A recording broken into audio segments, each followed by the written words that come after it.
మోకాళ్ల నొప్పులకు ఎటువంటి సర్జరీ లేకుండా ఎపియాన్ పెయిన్ క్లినిక్ అందిస్తున్న అత్యాధునిక చికిత్స.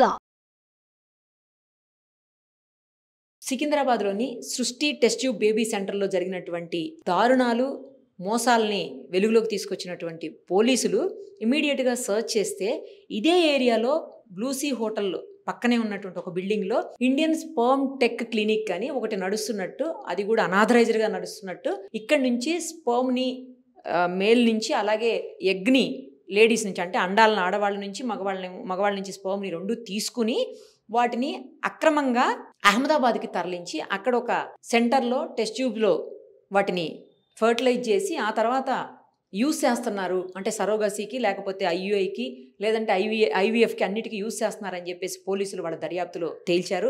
ప్రస్తుతం మనం అక్కడే ఉన్నాము. ఇదైతే బిల్డింగ్లో సెకండ్ ఫ్లోర్లో చాలా అసలు సీక్రెట్గా నడిపిస్తున్నటువంటి పరిస్థితి ఉంది. ఎక్కడ కూడా Indian sperm tech clinic boards కూడా కనిపించట్లేదు మనకి.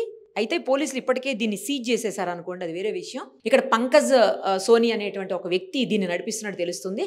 అతను ఏంటంటే చాలామందిని డబ్బులు ఆశ చూపించి వాళ్ళని ఎంప్లాయీస్గా, టెక్నీషియన్స్గా, తర్వాత ఏజెంట్స్గా జాయిన్ చేసుకొని వాళ్ళ నుంచి చాలా యూత్ని, అంటే యువతని టార్గెట్ చేసి డబ్బులు ఇచ్చి వాళ్ళ దగ్గర నుంచి అండాలను, వీర్యాన్ని సేకరించి ఇవి ఇక్కడి నుంచి పంపిస్తున్నాడని చెప్పేసి పోలీసులు దర్యాప్తులో తేలింది. ఇదిగో మీకు ఇక్కడ చూడండి కనిపిస్తుంది, వీర్యదానం సెమన్ డొనేషన్ అని రాసి పెట్టుంచారు. సమయం ఉదయం 10 గంటల నుంచి సాయంత్రం 6 గంటల వరకట. వయసు 21 నుంచి 39 సంవత్సరాల వరకంట. పత్రాలు అసలు ఆధార పత్రాలు ఇవ్వాలంట. సోమవారం నుంచి శనివారం వరకంట. మరిన్ని వివరాలకు సంప్రదించండి అని నెంబర్లు ఇచ్చారు. సేమ్ అదే ఇంగ్లీష్లో కూడా ఇక్కడ ఉంది. ఎంత దారుణం అంటే ఇది ఒక నయా దందా అనమాట. అంటే డిమాండ్ని బట్టి 1000 రూపాయల నుంచి 4000 రూపాయల వరకు కూడా ఆ డొనేషన్ ఇచ్చిన వాళ్ళకి, అండాలు ఇచ్చిన వాళ్ళకి, అలాగే స్పర్మ్ని ఇచ్చిన వాళ్ళకి కూడా ఇస్తుంటారంట. ఇక్కడి నుంచి చాలామంది వస్తుంటారు పోతుంటారని చెప్పి చుట్టుపక్కల వాళ్ళు చెప్తున్నారు. వాళ్ళు ఎవరు ఏంటి తెలియదని, కానీ సీక్రెట్గా నడిపిస్తున్నారు. అదే ఇందాక చెప్పింది మీకు. ఒక 2 రూమ్స్ ఉన్నాయి. ఇది వెయిటింగ్ హాల్ అంట, అక్కడేమో ఆఫీస్ రూమ్ అంట. ఆఫీస్ రూమ్ని సీజ్ చేసేసారు. అసలు ఎంత చక్కగా బోర్డులు పెట్టుకొని చూడండి ఎట్లా చేస్తున్నారో వాళ్ళు. ఏం చేయాలి అసలు ఇలాంటి వాళ్ళను? ఇక్కడి నుంచి ఇది ఒక పెద్ద లింక్ చైన్ సిస్టమ్ లాగా ఉంది. ఇక్కడి నుంచి ఇంకెక్కడికెక్కడ పంపిస్తున్నారో, అది ఎక్కడికి వెళ్తుందో ఆ ఫర్టిలైజేషన్ అయిన తర్వాత ఇంకా ఏ మహిళలకు ఇస్తున్నారో, లేకపోతే ఏ భార్యాభర్తలకి దీన్ని ఇచ్చేసి దాని నుంచి డబ్బులు సంపాదించుకుంటున్నారు, మరి వాళ్ళకే తెలియాలి. ఎంత మోసం ఇప్పటి వరకు ఎంతమంది దగ్గర నుంచి తీసుకున్నారో, ఎంత మోసం జరిగిందో, ఎంతమంది తల్లిదండ్రులు, ఎంతమంది అమ్మా నాన్నలు అవ్వాలనుకుని. ఎందుకంటే తల్లిదండ్రులు కావటం అనేది ఈరోజు ప్రతి ఒక్కరూ కూడా కోరుకునేటువంటి అంశం. తల్లి కావాలి, తండ్రి కావాలి, అమ్మా నాన్నని పిలిపించుకోవాలని ప్రతి జంటకి ఉంటుంది పెళ్ళైన తర్వాత. అలాంటి వాళ్ళ బలహీనతని, అలాంటి వాళ్ళ సెంటిమెంట్ని వీళ్ళు బిజినెస్గా మార్చారు. దాన్ని క్యాష్ చేసుకుంటున్నారు, ఎన్క్యాష్ చేస్తున్నారు దాన్ని. ఇంత దారుణమైన దందాలకు దిగాల్సిన అవసరం లేదు. కానీ ప్రతిదాన్ని సెంటిమెంట్ను కూడా ఈ రకంగా వాడుకోవటం అసలు ఎలా చెప్పాలో కూడా అర్థం కావట్లేదు. మరి ఇది ఇంకెక్కడికి పంపించారు? అహ్మదాబాద్ అని ఇప్పుడు పోలీసులు ప్రాథమికంగా తేల్చారు. ఇంకెక్కడికి పంపిస్తున్నారో, ఎంతమందిని మోసం చేస్తున్నారు ఇలాగా. వాళ్ళకేదో డబ్బులు ఆశ చూపించి యూత్ని అట్రాక్ట్ చేసి ఈ రకమైనటువంటి దందాలకు పాల్పడి వీళ్ళెంత సంపాదించారో. మరి ఇంకెక్కడెక్కడ వీళ్ళ సెంటర్స్ ఉన్నాయో? ఇక్కడ ఒక చోటే ఉందా, ఇంకా వేరే ఏదైనా ప్లేసుల్లో ఉందా, లేదా వేరే రాష్ట్రాల్లో ఉందా, వేరే సిటీస్లో ఉందా, ఇంకేం తెలియదు.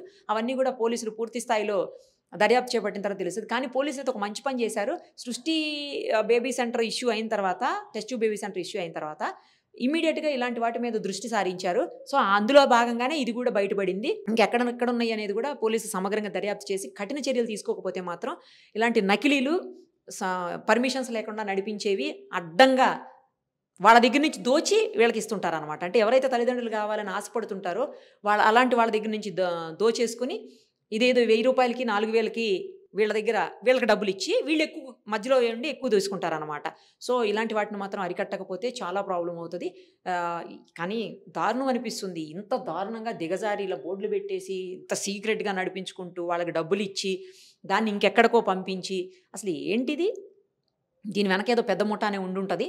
అవన్నీ కూడా పోలీసుల దర్యాప్తులో తేలాల్సిన అంశం. ప్రస్తుతం మనతో పాటు లైవ్ కాల్లో అందుబాటులో ఉన్నారు గాంధీ హాస్పిటల్ మాజీ సూపరింటెండెంట్, అలాగే senior gynaecologist doctor Venkateswara Reddy గారు. ఆయనతో ఒకసారి మాట్లాడదాం. మనం చూస్తున్నాము సృష్టి టెస్ట్ ట్యూబ్ బేబీ సెంటర్ మీద వస్తున్నటువంటి ఆరోపణలు, వాళ్ళు చేస్తున్నటువంటి దారుణమైన దందా అన్నీ కూడా చూసాము. పోలీసులు ఇప్పటికే అరెస్ట్ చేశారు. అలాగే ఇంకా ఎలాంటి సెంటర్స్ ఇంకా ఎన్నున్నాయా అని కూడా సర్చ్ మొదలుపెట్టారు. ఒకసారి డాక్టర్ గారితో మాట్లాడి మరిన్ని వివరాలు తెలుసుకుందాం. డాక్టర్ గారు నమస్తే అండి. నమస్కారం సార్. మీరు సీనియర్ చాలా గైనకాలజిస్ట్గా చాలా సంవత్సరాలుగా ఉన్నారు. ఒక విషయం చెప్పండి డాక్టర్ గారు, ఇట్లా అసలు అంటే ఐయుఐ కానీ ఐవీఎఫ్ కానీ అంటే కృత్రిమంగా పిల్లల్ని కనడం అనేది ఇప్పుడు సర్వసాధారణం అయిపోయింది. సరోగసి కూడా సాధారణంగానే చూస్తున్నాం. కానీ ఆ పేరుతోటి ఈ రకమైనటువంటి దందా చేయటము, ఎవరైతే తల్లిదండ్రులు పిల్లల కోసం బాధపడుతుంటారో వాళ్ళ సెంటిమెంట్, పిల్లలు అనేది చాలా సెంటిమెంటు, వాళ్ళు చాలా రకరకాల బాధల్లో ఉంటారు, చాలా ఇబ్బందుల్లో ఉంటారు. అలాంటి వాళ్ళ దగ్గర లక్షలకు లక్షలు దండుకొని వాళ్ళ సెంటిమెంట్ని బిజినెస్గా మార్చుకొని ఎన్కాష్ చేసుకోవటం అనేది ఎంతవరకు కరెక్ట్ డాక్టర్ గారు? అసలు ఈ రిప్రొడక్షన్ అనేది అన్ని బయాలజికల్ అంటే లివింగ్ బీయింగ్స్ అంటాం. అంటే ప్రాణం ఉన్న ప్రతి ప్లాంట్ కావచ్చు, యానిమల్ కావచ్చు, అదొక లక్షణం అండి. అంటే తనలాంటి వారిని ప్రాపగేట్ చేయటం అనేది స్పెసీస్ ప్రాపగేషన్ అంటాం. సో అది అందరికీ న్యాచురల్ గా ఉంటుంది. అయితే ఉన్నందుకు వాళ్ళు మనం చూస్తున్నాం, కొద్ది మందికి స్వతహాగా అంటే న్యాచురల్ గా పిల్లలు కానప్పుడు వాళ్ళు ఎక్కడ అవైలబుల్ ఉంటే వాళ్ళ సహాయం కోరుతుంటారు అనుకోండి. అయితే ఈ ఇర్రెగ్యులారిటీ అనేది అంటే ఎవరికి వారు వాళ్ళకి తోచినట్టు చేయకుండా మనకు ఆర్టిఫిషియల్ ఏఆర్టీ యాక్ట్ అని వచ్చిందండి.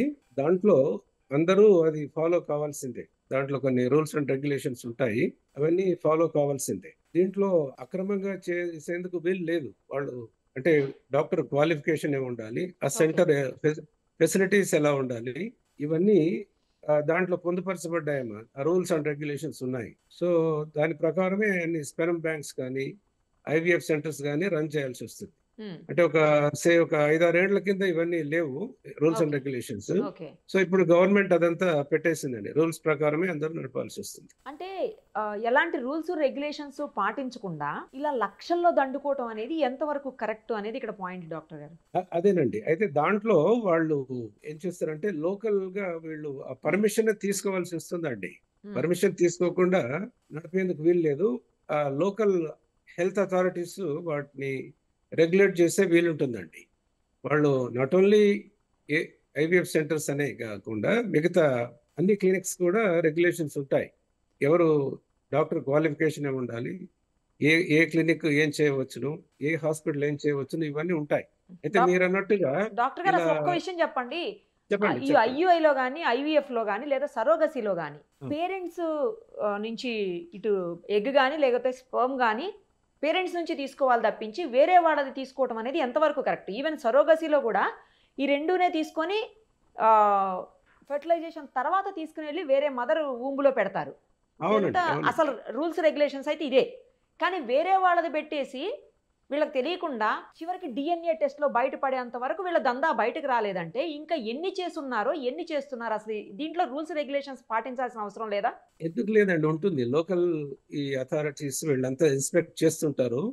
వాళ్ళు రిజిస్టర్స్ అవి మెయింటైన్ చేస్తుంటారు. దాంట్లో details of everybody who is seeking help ఎవరైతే వస్తారో వాళ్ళందరి పేర్లు ఉంటాయి. ఎవరు స్పెర్మ్ డోనర్, ఎవరు ఎగ్ డోనర్, ఎవరు ఈ సరోగేట్ మదర్, ఇవన్నీ వాళ్ళు పొందుపరచాల్సి వస్తుంది. అవన్నీ చూస్తుంటారు, అవన్నీ చేయాల్సిందే.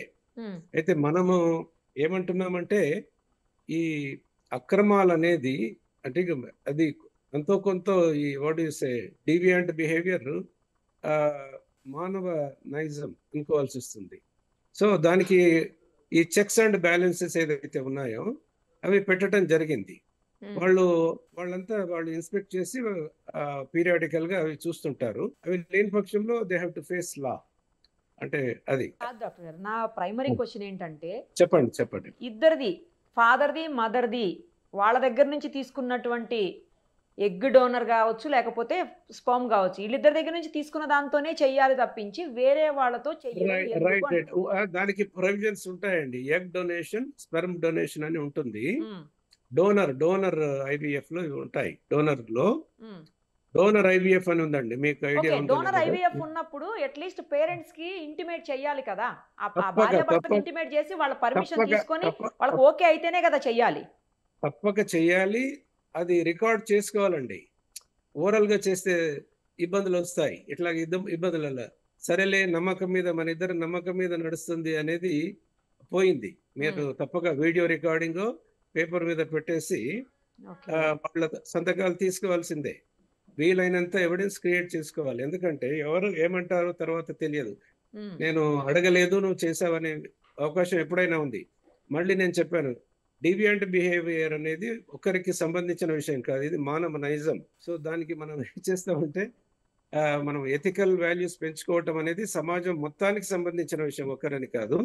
సో అందుకని సఫిషియంట్ ఎవిడెన్స్ వాళ్ళు క్రియేట్ చేసుకోవాలి. వీడియో రికార్డింగ్ కావచ్చును. ఏది ఆ మీరు తర్వాత చెప్పేది అది నిజమైనప్పుడు అంటే వాళ్ళకి ఇన్ఫార్మ్ చేసి ఆ తర్వాత డెసిషన్ తీసుకుంటే వాళ్ళకి ఆ, తెలియకుండా చేశారు కదా ఈ కేసులో. అది దట్ ఈస్ వాట్ అంటే ఇప్పుడు మనకు ఇచ్చిన ఇన్ఫర్మేషన్ అంతా అదే అండి. ఇది ఎందుకంటే వీళ్ళు ఎలాగూ అది న్యాయస్థానానికి వెళ్తుంది కదా. వీళ్ళు ఈ ఈ వీళ్ళు చెప్పింది సరిగ్గా ఉందా లేదా వాళ్ళు న్యాయస్థానం వెరిఫై చేస్తుందండి. వాళ్ళు they want them to provide from both పార్టీస్కి నువ్వు అన్నది సరిగ్గా. ఎందుకంటే వీళ్ళు పేపర్లో రాసింది కానీ తర్వాత పోలీసు వాళ్ళు రికార్డు చేసింది కానీ దాంట్లో నిలవదండి ఎక్కడ. న్యాయస్థానం వాళ్ళు సరిగ్గా ట్రయల్ చేస్తారు. రెండు వైపుల వాళ్ళని పిలుస్తారండి.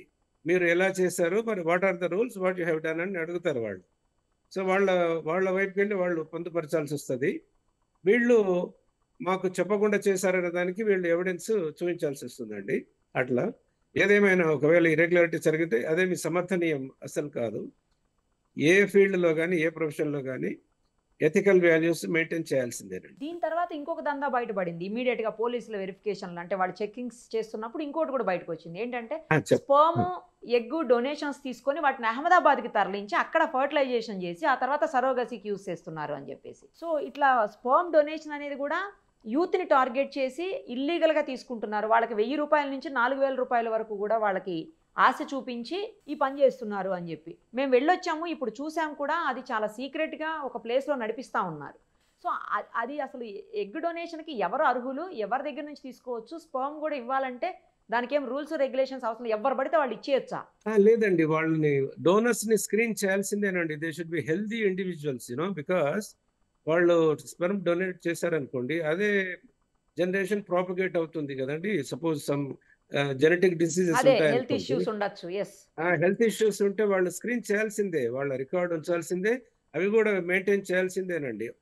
ఏది అదంతా మన వాళ్ళు సో అండ్ సో ఆయన ప్రొఫైల్ అంతా వాళ్ళు మెయింటైన్ చేయాలి. అయితే ఇక్కడ ఏమిటంటే ఆ స్పర్మ్ ఎవరికి వాడనేది మాత్రం గోప్యంగా ఉంచాల్సి వస్తుంది. ఎవరికి తెలియకూడదు. బట్ ఆయన ఎవరిచ్చారు, ఎన్నాళ్ళు ప్రిజర్వ్ చేస్తాం, ఇవన్నీ ఆయన హెల్త్ ప్రొఫైల్ ఏమిటి, బ్యాక్గ్రౌండ్ అంతా చూడాల్సిందేనండి. అన్హెల్దీ పీపుల్ది తీసుకుంటేందుకు వీల్లేదండి. మీరు బ్లడ్ డొనేషన్లో కూడా ఎలా స్క్రీన్ చేస్తారో హెల్దీ ఇండివిజువల్స్ ఎలా తీసుకుంటారో స్పర్మ్ డొనేషన్ కానీ ఎగ్ డొనేషన్ కానీ ఇంకా ఎక్కువ స్క్రీనింగ్ అవసరం అవుతుందండి దీంట్లో. నేను అదే అడగబోతున్నాను డాక్టర్ గారు. ఇప్పుడు జెనెటికల్ టెస్ట్లు అలాంటివి చేయాలంటే కొన్ని డేస్ వెయిట్ చేయాలి. మార్నింగ్ వెళ్తే ఈవినింగ్ అయిపోయే టెస్ట్లు కావవి. అవునండి, అంటే ఆయన దగ్గర అవును స్పెర్మ్ ను ఎగ్జామిన్ చేస్తారు, యాజ్ వెల్ యాజ్ వాళ్ళ హెల్త్ ప్రొఫైల్ తీసుకుంటారు మొదలు.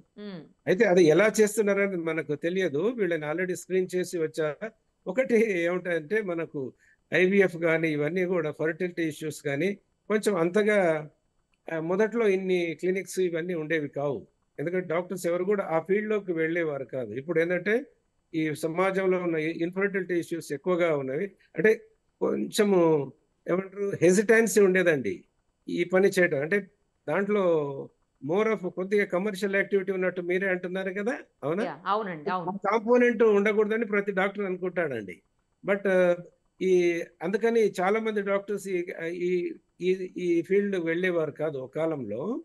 అంటే ఇప్పుడు మాత్రం ఎందుకంటే because of the necessity and okay చాలా మంది ఇన్ఫర్టిలిటీ ఉన్నారు, లేట్ మ్యారేజ్ ఉంటున్నాయి ఇవన్నీ, కాబట్టి ఎక్కువగా మనకు కనిపిస్తున్నాయి. అదే మీరు అన్నట్టు స్క్రీనింగ్ చేయాల్సిందే, చేసిన తర్వాతే దాన్ని బ్యాంకింగ్ చేయాల్సిందే. బ్యాంకింగ్ కూడా రూల్స్ ఉంటాయి. ఆ బ్యాంకింగ్ హెడ్ ఎవరు ఉండాలని ఉంటుంది, ఆయన క్వాలిఫికేషన్ ఉండాలి, అది ఏ టెంపరేచర్స్ లో ఎన్నాళ్ళు ఉంచాలి, ఇవన్నీ ఉన్నాయండి. అలా చేస్తేనే ఎగ్ గానీ ఎన్ని డేస్ ప్రిజర్వ్ చేస్తారు డాక్టర్ గారు? దగ్గర ఒక 10 years చేయాలని ఉంటుంది. దాని తర్వాత కూడా ఇంకా వీళ్ళు అడిగితే వీళ్ళ అంటే సపోజ్ నేను ఒక చిన్న ఎగ్జాంపుల్ చెప్తాను. ఒక అబ్బాయికి టెస్టిక్యులర్ క్యాన్సర్ ఉంది అనుకోండి, ఎక్కడి నుంచి అయితే స్పెర్మ్ ప్రొడ్యూస్ అవుతుంది, వాడు చిన్నవాడు ఆపరేషన్ చేసేవన్నీ తీసేయాలి. అయితే ఇప్పుడు మాత్రం ఆయన స్పెర్మ్ని తీసుకొని ప్రిజర్వ్ చేస్తారు, ఆయనకు ఆపరేషన్ చేస్తారు. ఆయనకి ఇక ఛాన్స్ లేదు, మళ్ళీ స్పెర్మ్ దొరకదు. 10 ఏళ్ల వరకు ఆయనకు పెళ్లే కాలేదనుకోండి, మళ్ళీ ఆయన పర్మిషన్ తీసుకొని ఇంకా ప్రొలాంగ్ చేస్తాడు. స్పెర్మ్ ప్రిజర్వేషన్ అని అలా ఉంటుందనండి. మనం ఏమిటంటే దాన్ని సైన్స్ ఎప్పుడు మానవుని సహాయం కోసమే వచ్చింది, అంటే కొద్దిమంది శ్రేయస్ కోసం వచ్చింది. అయితే దాన్ని మనం కొంచెం ఇరెగ్యులర్ గా వాడితే దానికి ఎవరేం చేయలేము. అయితే ఇక్కడ మనం గమనించాల్సింది ఏమిటంటే అన్ని ప్రొఫెషన్స్లో కూడా society as a whole ethical వాల్యూస్ని పెంచితేనే ఇవన్నీ పెరుగుతాయండి. ఓ పర్టికులర్ పర్సనే ఇలా ఉండాలి, ఒక పర్టికులర్ పర్సనే ఎలా ఉండాలి అని చెప్పేందుకు వీల్లేదు. అయితే ఈ కొంచెం హై ప్రొఫైల్ ఎవరైనా ఉంటే వాళ్ళ మీద కొంచెం ఈజీగా అలిగేషన్స్ పడే అవకాశం. They have too much more careful, they have too much more as a group, as a individual also. అదే నేను చెప్పాను. అలా రైట్. థ్యాంక్ యూ డాక్టర్ గారు, థ్యాంక్ యూ సో మచ్. మంచిదమ్మా, నమస్తే. సుమన్ టీవీలో మీ పర్సనల్ అండ్ బిజినెస్ ప్రమోషన్స్ కోసం కింది నెంబర్కి కాంటాక్ట్ చేయండి.